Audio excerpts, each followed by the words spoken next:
What up, everybody, man? Welcome to Southwest Detroit's #1 show, Southwest Detroit Chronicles. Southwest Detroit #1's YouTube channel show. Nah, I'm just bullshitting, man.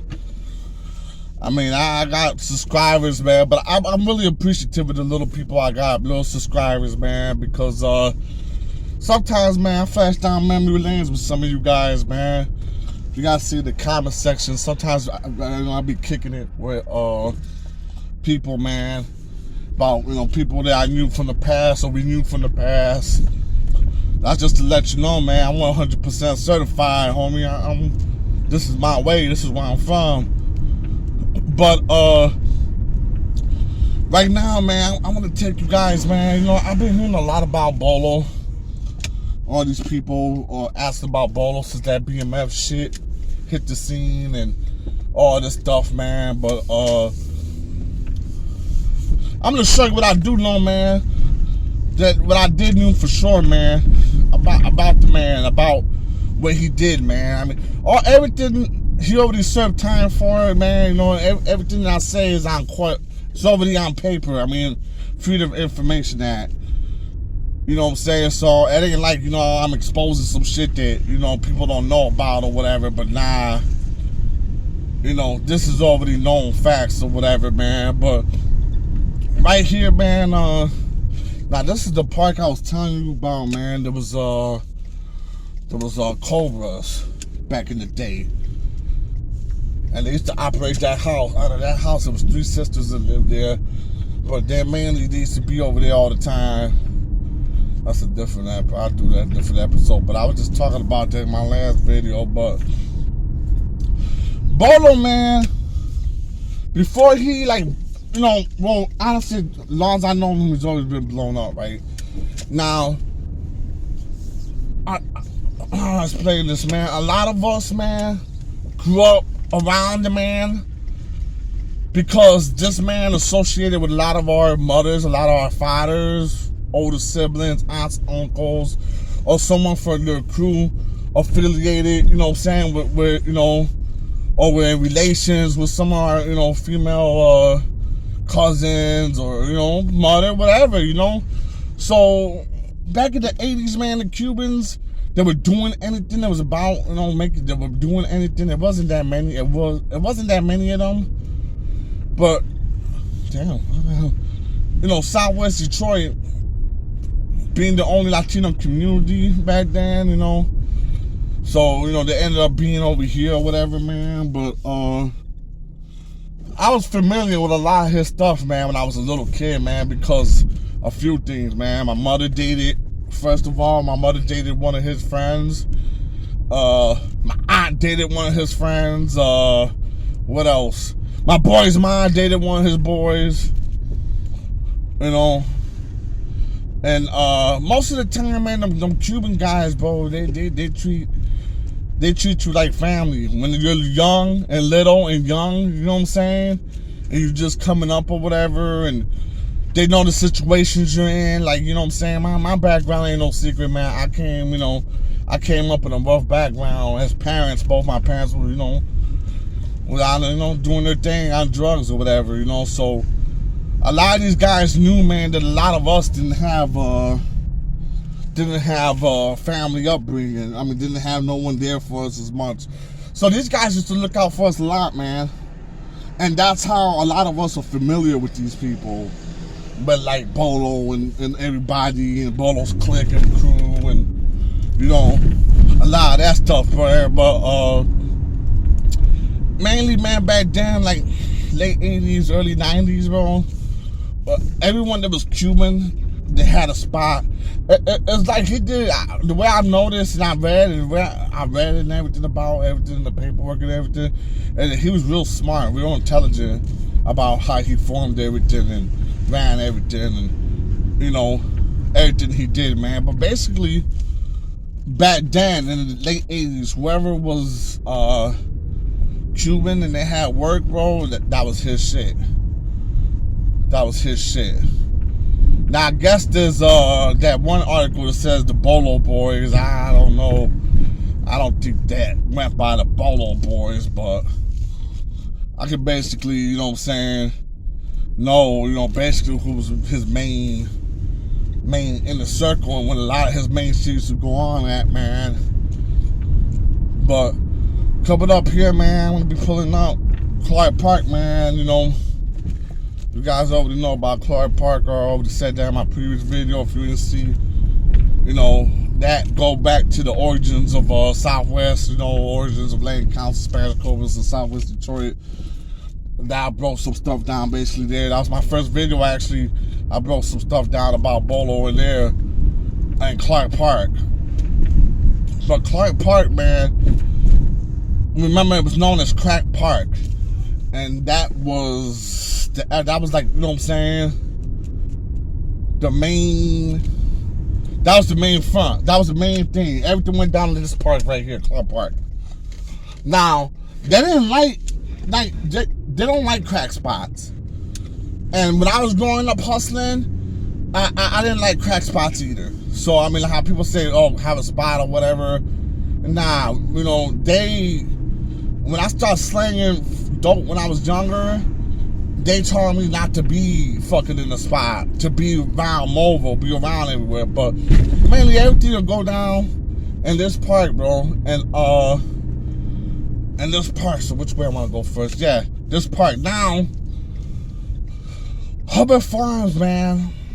Now, if they did have an after-hour joint, like when, alright, there was a bar called Carnival Bar. Carnival Bar, they ain't even there no more. Doesn't even look the same no more. So it's not, you know, it's not worth going over there showing you that spot. But VL Bar still there. It's called something else. El Chaparral was later on. So that, you know, when he was around, when Bolo was around, it was all Mexican, that Chaparral. So, you know, but the main bars that were the main shit was Carnival Bar, one called the Puerto Rican Club. There's Chicago Pizza now, right? And then the next to it, VL Bar. When the Puerto Rican Club shut down, the VL Bar basically became anyone's hangout. Now, there was a restaurant here called La Florita. That was his. There was a lot of shit, man. But I'm going to show you guys what I know for sure. That spot right here, the Chicago's Pizza used to be a spot called Puerto Rican Club. The one right here next to it, the VL Bar. Now, this is where your main hookups used to be at.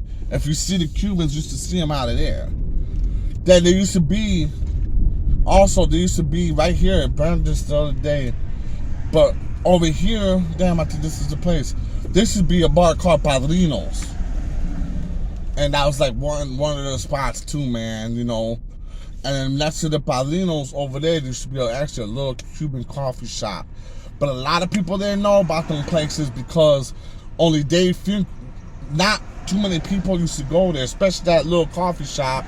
That little coffee shop, only a selective few used to go in there. And I know that because I stumbled upon some shit in there before. And now if there was scandalous, I probably would have been a dead little kid, but they knew better and they didn't, you know, they don't do that. They really don't roll like that. You know what I'm saying? But that little coffee spot, I remember, man, they used to, like, that's where it was. Now, this spot right here, this is like the base of his operations back in the day.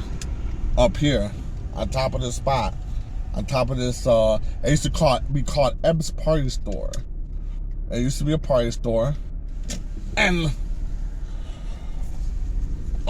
on top of there, that was basically the base of op, bro. Now, my cousins, I had a family member. Actually, I had a few people that I know for sure that they used to date them. And they were really in their close alliance. Matter of fact, one of them is my little cousin's godparents. You know, this place right here, this was like the base of the whole hookup. Now, this used to be open. This wasn't closed. This was like a backyard. You used to go up the back. But there's like 8 apartments up there. There were like 8 apartments. five, well, whatever, like 4 or 5 apartments, and one apartment will be separate for other stuff. Now I used to come over here with my cousin, not my cousin. I used to come on, I used to swing over here with her, and you know, cause you know, basically she was watching me. I was a little kid, but you know, I'm observing. I used to see shit. So basically, one spot I'll be collecting the money. The next apartment, I'll be like cutting the dope, cooking it or whatever, cutting it up, and the other one's like where someone will pick it up from. I was a motherfucker. Yeah, I peeped that out when I was a kid. I peeped that whole hookup out when I was younger. I was like, I noticed that there always went different apartments in there. So that was his shit. Now, by the way, man, he was never seen. I never saw him in any of these spots. I think one time he might swing, but mainly he'll be like, okay, you had these fucking little apartments up here. There was another house down the street, and that's where he used to be at with one of his partners that I knew too. That I knew that, you know, because he dated someone that I knew, that my cousin knew. And then when you're younger, you hear the females gossip, because you know they're all dating the same females, and you hear them gossip about shit. You know what I'm saying? So yeah, he used to be down there at this one chick's house that his friend went out with. They actually married, but you know, I guess she passed away. She was a real good friend of my cousin. So yeah, that's where he used to be. So I mean, he had it a bit structured for a second, man. At least his end of things, man. Now when he went on the run, someone else took over. I knew him too. It didn't die when he left. Now Bolo used to have associations with a crew called the Land Rascals. Now, I don't know what his affiliation was with them. Now, Land Rascals was known as like a DJ group. So maybe that was another, you know, aspect of the business that he had or whatever, man. But like I said, I'm not sure about it or whatever. But there were a couple of the minor indictments on Bolo's indictment, and also a few of the 25th boys, particularly Anthony Callis, and he ended up dying in the county jail. So, you know, I don't know what reasons, or he wasn't killed or nothing, man. But I think it was how you say, a natural death. Right now, another thing too, man.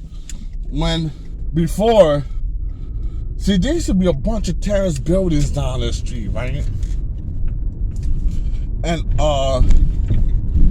there used to be a bunch of buildings, big, large buildings, terraces or whatever, on these streets. And there was one in particular over here that was the first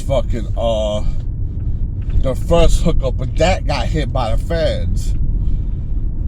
That got hit by the feds because I remember they brought a bitch out butt ass naked.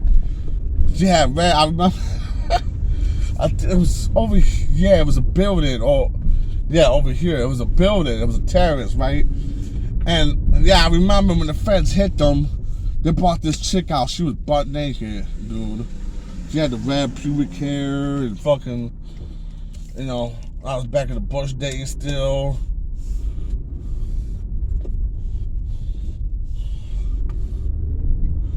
So yeah, man, yeah, but there was a bunch of buildings, man, apartment buildings around there, and that's what they used to use most of the time, man. Now, when they did leave the street, like, I mean, after 2, 3 o'clock, you know, the shutdown, Clark Park definitely started shutting down after, I think, after 10 o'clock. They started forcing the 10 o'clock rule or whatever in Clark Park. Because back in the mid-'80s, shit used to, I mean, Clark Park was an all-night long party. But, nah, they shut down that park. And they end up, so when the party used to get shut down, or the bar gets shut down, because the park got too hot. The park, it was a wrap for Clark Park, man. It got so hot that they were committing raids like every day. You know? And, when Coleman Young left office, see, all this stuff started falling apart, see? when Coleman Young, you know, when he left the office, and you know, basically that they started enforcing police presence at these parks, you know, so yeah, so a lot of stuff stopped at the parks, and they moved to the bars, or the streets, or the corners, you know. Cause, you know, you ask anybody, bro, they prefer to be in a park. Cause in a park, you can hide shit, you can hide whatever. You know, you can be wherever, you know what I'm saying? You can have 2-3 people in a park and have one person doing one thing and the other person doing another thing, you know what I'm saying? And that's how shit will keep going. Like, I remember I told you guys how they used to do the raids, and they'll come out the back of that gas station. Well, shit, bro, I mean, when you got 3-4 people, you know, handling the bag, you know, you got one person, you know, making the sale, you got the other one collecting the money, you got the one digging up the shit, you got your security over there with the straps or whatever. But yeah, when you know in the park, you're able to do a bunch of shit. So anyways, when they got shut down, when the park started getting shut down, they started moving to these buildings, and they started doing the work out of these buildings mainly. So, like, but anyways, after the bar closes or whatever, they'll come to one of these apartment buildings, some apartment that they rent out on their own that no one really lives in or whatever, and you know, serve people up there, man. So I mean, it was a pretty well-oiled machine, man. And you know, and I'm around this whole thing, everything, man, because you know, because they knew me, they knew my parents, they knew, you know what I'm saying, they knew my mom, they knew, you know.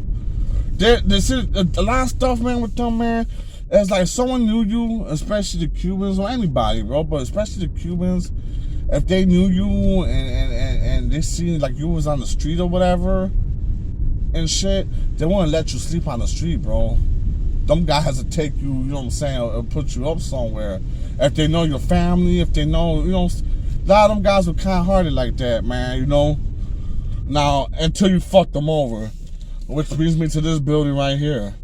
Which I don't know if you guys can see this building. But, yeah, that building, that's got a history. This building got like this building got a lot of murders in this building. I remember one time that stood out to me that, you know, they burnt fucking 5 people in there alive, basically, man. And then that building's not there no more, but there was another building here. Now there's new gentrified building right here. This is supposed to be for the gentrifiers and brand new $2,000, $2,500 units. Hold on, I want to make sure I get this motherfucker real good right here.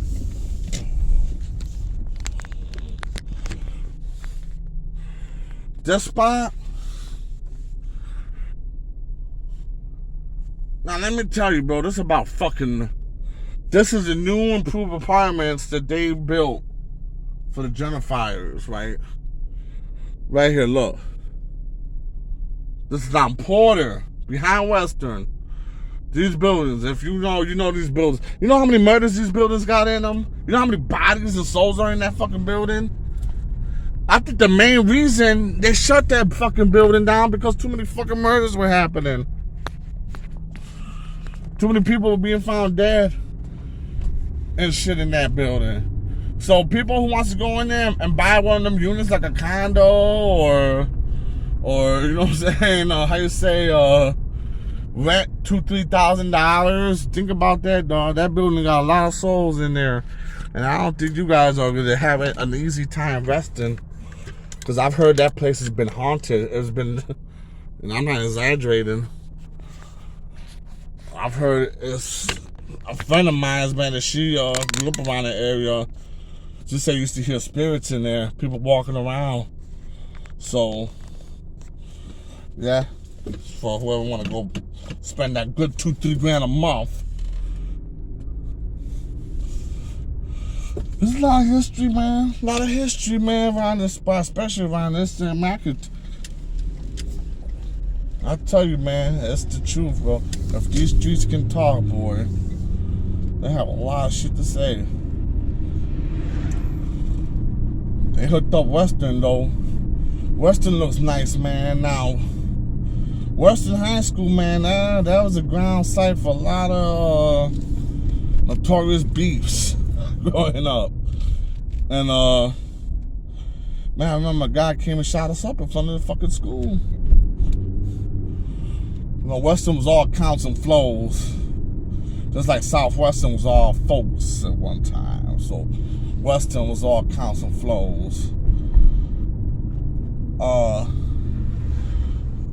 Guy walked by, and then you gotta think again too. This hood right behind here was DOC hood, 25th hood, Cobra hood, and then all the counts and flows go to Western, but none of them guys go. So yeah, I remember the guy walked up, and he was trying to false flag. He was trying to talk to LC and the flow. I said, man, first of all, not a person's not gonna throw both them symbols up at one time. You know, if a person's account, they're not gonna be throwing off flows. Man, you know, man, everyone knows, bro.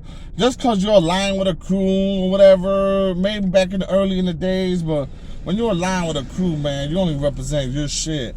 You don't represent the other people's shit. That's like saying, how you say, if Elaine King was going around playing Maniac, or, you know what I'm saying? Basically, it's almost the same shit. But once I saw that, I knew something was off. And the way he threw up the counts, the way he threw up the LC, threw the LC up all crooked and weird looking. And I already knew, man. I already knew once how he threw his signs, the way his fingers were aligned, you can tell when someone ain't repping something a certain way. I said, something's up, and it started walking towards the guy, and the guy pulled out a fucking gun and started lining us up. Why? The police was right there, too. Right there. The police didn't do shit. They didn't even try to chase him or nothing. But no one got hit. No one got nothing like that, man. It was like a Beretta, bro. Thank God them things was inaccurate. Yeah. But yeah, that's a lot of shit, man. Now, you know what, man? Since I'm out here, man, I'm gonna, that was just that part right here, man. So, alright, man, I'm gonna make a couple more videos, man, because there's a couple other spots around here I wanna show you guys, man. So, Southwest Detroit out, man, to the next one.